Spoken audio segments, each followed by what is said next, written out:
Waco Center in the Glenville State College Athletic Department and the Coaches Show. Our guest this afternoon is head football coach Mike Kellar. Good to see you again here, Coach. It's great being here. Hey, coming off a convincing victory over at West Virginia Wesleyan last Saturday. What are some of your thoughts and takeaways in that game over in Buchanan? Well, anytime you can win, it's good. Anytime you can win against, a Wesleyan or a AB or a Fairmont, one of those close, traditional rivals to Glenville, it's even that much better. I think it's good to win your last game. It kind of gives you a springboard into recruiting, into your off-season programs and some of the things you're trying to get done.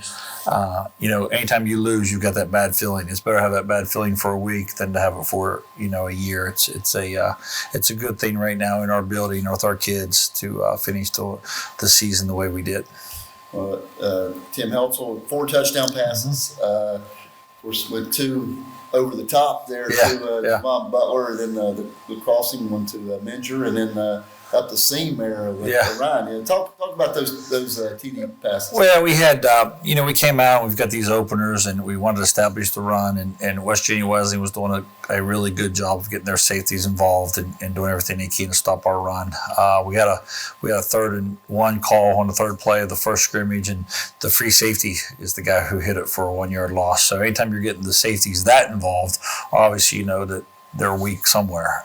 So we came out, and the next series we threw a comeback to Javon, and I could tell the coverage was there for him to get something. But, you want to make sure on that because, traditionally people had doubled him and didn't leave him singled up. West Virginia State left him singled up, and he had a huge game. And, but it looked like to me like Wesleyan was going to single him up. So the first play of the next series, we called a 3-wide, 7-man protection play where he's got the post, and we faked it, and we hit the post over top for a big long touchdown to him. And the next series we came out and 2 tight ends and gave a run look and play faked it and double moved him and scored a touchdown.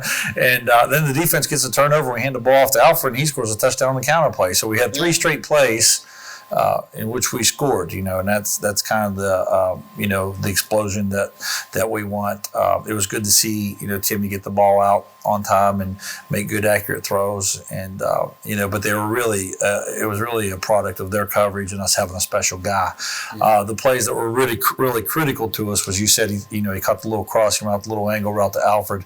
That was on a 2nd long situation in the mid red zone area, which we've struggled, and they blitzed the linebacker, and Alfred saw the coverage and cut it off quick and made the catch. And a lot of work, it kind of makes me, it makes you feel good because from the day I've got here, we've been working that exact same route versus that same situation. And it was good to see it click in their heads and them to be able to execute under pressure. And then the other one was a play where basically, Orion's supposed to clear out, so we get the underneath stuff, and they kind of jumped the coverage. The free safety went to Javon, and Timmy, I just had a meeting with him. He was really seeing the field well, those last couple of weeks, and saw the coverage and let the ball go where it was supposed to go. And it was good to see him have success with the ball going where it was supposed to go. Sometimes when you're a young quarterback and you want to make it go where you want it to go, and then when it starts going to where it goes and you have success, then you start believing in what's going on a little bit more. Yeah, you really.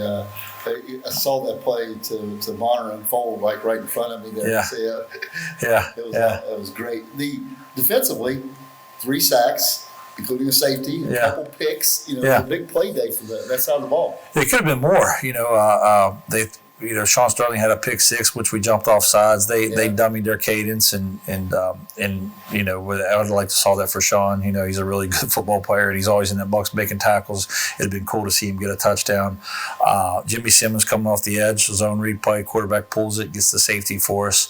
And then, of course, Brandon Penn, who's, been outstanding all year, with making plays in the middle of the field. And D. Brown, his last 2 games in college, he makes an interception against Fairmont a week ago, and this week here they run a little sideline route. He's a safety, dropping underneath of it, makes a really good catch. So it was good to see the defense playing opportunistic football. They were able to stop the run enough to force Wesleyan in the pass. Then all of a sudden those pass rushers could go get after the quarterback, and your secondary could be ball hawkers. Yeah. Well, I'll tell you, that second quarter, putting up in points, 27 points in the quarter, big day. A couple more field goals from Josh. Talk about the all-conference kids. We had some representation. Yeah. 3 first-teamers with Avery and Brandon Penn and Seth Arnold. Yeah. Two on the defensive side and special teams. Well, when you're looking at the future of the program, it makes me feel good to know that, our sophomore linebacker and, a kid who we moved from tailback a year ago, that was an off-season move. Yeah, he had 89 tackles. What did he finish? Second, third in the league. And, he's just a sophomore. He played running back the first 2 years he was here. So that move was looking like it was a pretty good move for us. And it tells you a little bit about the kid, to be able to go over and do that well that quickly. It also tells you a little bit that, he's got a lot of good football ahead of him.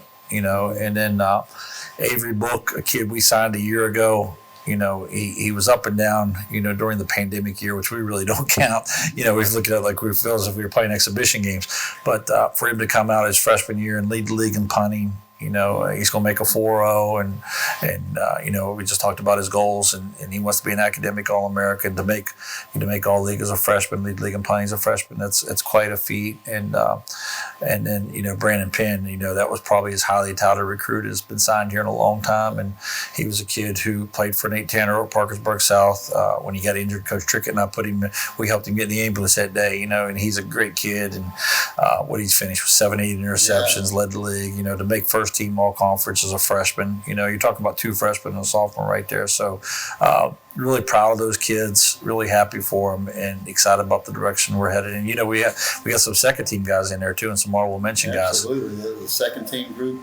We had I know Javon. We had talked about him on there, and Alfred and Ellis Lilly. Well, Ellis and Javon are seniors. I can't say a bad word about those 2 kids. The only bad words I can say about them is they are seniors. I wish they were back. But the fact that both those kids are second team is amazing to me, because those 2 guys are first team All-League guys. It tells you a little bit about the depth of those positions in our league.